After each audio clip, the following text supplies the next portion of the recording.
السلام علیکم ورحمۃ اللہ وبرکاتہ۔ ایک شخص نے اپنی زندگی میں ایک گناہ کیا، پھر اس نے دوبارہ وہی گناہ کیا، پھر اس نے تیسری مرتبہ وہی گناہ کیا، پھر وہ اس گناہ کے اندر ڈوبتا چلا گیا، یہاں تک کہ جب اس کی عمر 80 سال کی ہو گئی تب اسے ہوش آیا، وہ اپنی غفلت کی نیند سے بیدار ہوا اور اس نے توبہ کی۔ اب ایسی صورت میں اللہ کیا کرے گا؟ اللہ رب العزت اس کے تمام گناہوں کو اس کے توبہ کی ایک بول کی وجہ سے معاف کر دے گا۔ لیکن ایک شخص ہے جس نے ایک گناہ کیا اور اسے نیکی سمجھ کر کیا۔ جی ہاں، دو گناہ ایسے ہیں جسے انسان نیکی سمجھ کر کرتا ہے۔ ایک تو بدعت، جب بندہ دین میں کوئی نیا کام کرتا ہے تو اسے لگتا ہے کہ میں تو دین کا کام کر رہا ہوں، اسے توبہ کی توفیق نہیں ملتی۔ اور دوسری چیز ہے حضور پاک صلی اللہ علیہ وآلہ وسلم پر جھوٹ باندھنا۔ اور بہت سی مرتبہ نیت انسان کی یہ ہوتی ہے کہ میں جھوٹی حدیث بیان کروں گا، فضیلتوں کو بڑھا کر بیان کروں گا تو لوگ زیادہ سے زیادہ عمل کریں گے۔ پیغمبر صلی اللہ علیہ وآلہ وسلم پر جھوٹ باندھنا یہ اتنا بڑا گناہ ہے کہ خود حضور نے فرمایا کہ جس شخص نے مجھ پر جھوٹ باندھا جان بوجھ کر، اسے چاہیے کہ وہ اپنا ٹھکانہ جہنم میں بنا لے۔ علامہ ابن الجوزی رحمۃ اللہ علیہ نے اپنی تفسیر میں لکھا ہے کہ علماء کا یہ خیال ہے، علماء یہ سمجھتے ہیں کہ جس شخص نے حضور پر جھوٹ باندھا وہ شخص ملت اسلامیہ سے نکل کر غیروں کی ملت میں داخل ہو جاتا ہے، یعنی وہ شخص کافر ہو جاتا ہے۔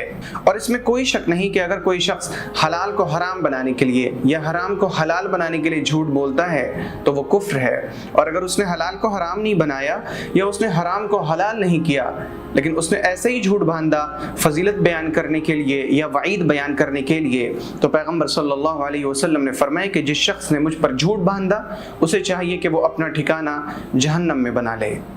اسی طرح وہ لوگ جو موضوع احادیث کو جانتے ہوئے بیان کرتے ہیں، یعنی انہیں پتہ ہے کہ یہ حدیث موضوع ہے، یہ حدیث نہیں ہے بلکہ یہ تو گڑھی ہوئی بات ہے، پھر بھی اسے بیان کرتے ہیں تو وہ شخص بھی جھوٹا ہے۔ حضور اکرم صلی اللہ علیہ وسلم نے فرمایا کہ جس شخص نے کوئی ایسی حدیث مجھ سے بیان کی جس کے بارے میں وہ جانتا ہے کہ وہ جھوٹ ہے تو وہ شخص خود بھی جھوٹا ہے۔ اور اس فرمان کو بھی سنیے جو آپ نے فرمایا کہ لوگوں پر جھوٹ باندھنا جھوٹ ہے لیکن مجھ پر جھوٹ باندھنا بڑا جھوٹ ہے، جو مجھ پر جھوٹ باندھے اسے چاہیے کہ وہ اپنا ٹھکانہ جہنم میں بنا لے۔ اس وقت سوشل میڈیا پر بہت سی موضوع احادیث چل رہی ہیں۔ ہمارا فریضہ یہ ہے کہ جب بھی ہمارے سامنے کوئی حدیث آئے تو ہم اس کی تحقیق کریں۔ تحقیق کرنا یعنی اس طور پر تحقیق کرنا کہ ہم علماء سے دریافت کریں، یا اگر اپنی دسترس میں ہو تو ہم خود کتابوں میں دیکھیں کہ کیا یہ حدیث سچی ہے یا یہ حدیث جھوٹی ہے۔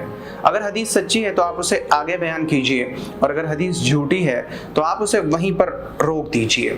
آپ حدیث رسول کا دفاع اس طرح سے کیجئے کہ آپ غلط احادیث کو روکنے والے ہوں، اس کو بیان کرنے والے نہ ہوں، اس کو پھیلانے والے نہ ہوں۔ بہت سی احادیث چلتی ہیں کہ جو شخص جمعہ کی مبارکباد دیتا ہے اللہ تعالیٰ اس پر جنت کو واجب کر دیتا ہے، نعوذ باللہ، یہ حدیث نہیں ہے۔ اسی طرح کہ جس شخص نے ربیع الاول میں خوشیاں نہیں منائیں وہ ابلیس کا ساتھی ہے، نعوذ باللہ۔ اس طرح کی احادیث جو احادیث نہیں ہے بلکہ یہ سب موضوع روایات ہیں، انہیں روکیے، جہاں تک ہو سکے ان پر قدغن لگانے کی کوشش کیجیے۔ اللہ کی امان میں رہیں۔ السلام علیکم ورحمۃ اللہ وبرکاتہ۔